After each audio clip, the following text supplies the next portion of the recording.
పైన fire crackers blast నుంచి మనకి ఇక్కడ 9 మంది పేషెంట్లు అడ్మిట్ అయి ఉన్నారండి.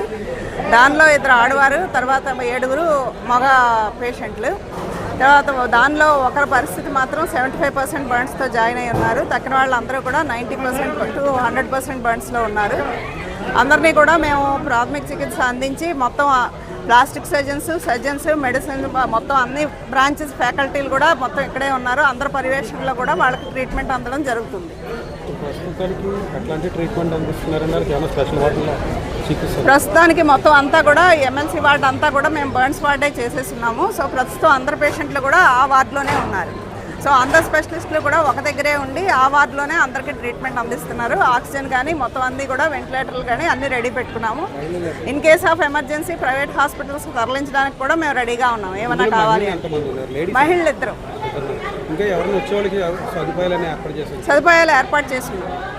ఒకవేళ ఇంకా ఎక్కువ అయితే కనుక వేరే వార్డులు కూడా మేము రెడీ చేస్తున్నాం. ఇప్పుడు పరిస్థితి అయితే కొంచెం క్రిటికల్గానే ఉంది. అది ఒకళ్ళే 75% బర్న్స్, తక్కిన అందరూ కూడా 90 to 100% బర్న్స్లో ఉన్నారు. ఇస్తామండి. ఇక్కడ డెస్క్ ఏర్పాటు మేము ఇక్కడ ఫ్యామిలీకి కానీ అంటే వాళ్ళ ఆప్తులు కానీ వాళ్ళ దగ్గర వాళ్ళు కానీ వచ్చి వాళ్ళ పరిస్థితి ఎలాగుంది ఏంటి అని అడగడానికి కానీ ప్రెస్ వాళ్ళకి బులెటిన్ కానీ అరేంజ్ చేయడానికి మేము ఇక్కడ హెల్ప్ డెస్క్ ఏర్పాటు చేస్తున్నాము.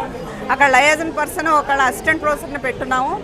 వారికి ఇంకా మీకు ఏమన్నా ఫర్దర్ ఇన్ఫర్మేషన్ ఉంటే కనుక CSRMO కానీ నేను కానీ అడ్మినిస్ట్రేటర్ కానీ అందరికీ అవైలబుల్గానే ఉంటాం. అంటే జరిగిన ఘటన మీద స్పష్టమైన సమాచారం అయితే మనకు పూర్తిగా లేదు. ఎంతమంది ఇంజ్యూర్ అయ్యారు, ఎంతమంది అందులో అటెండ్ అయ్యారు, ఎంతమంది వస్తారు అనేది మాకు వచ్చిన వరకు మేము వైద్యం చేస్తామండి.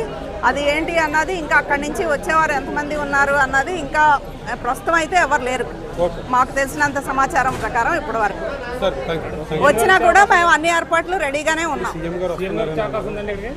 అది నాకు తెలియదండి.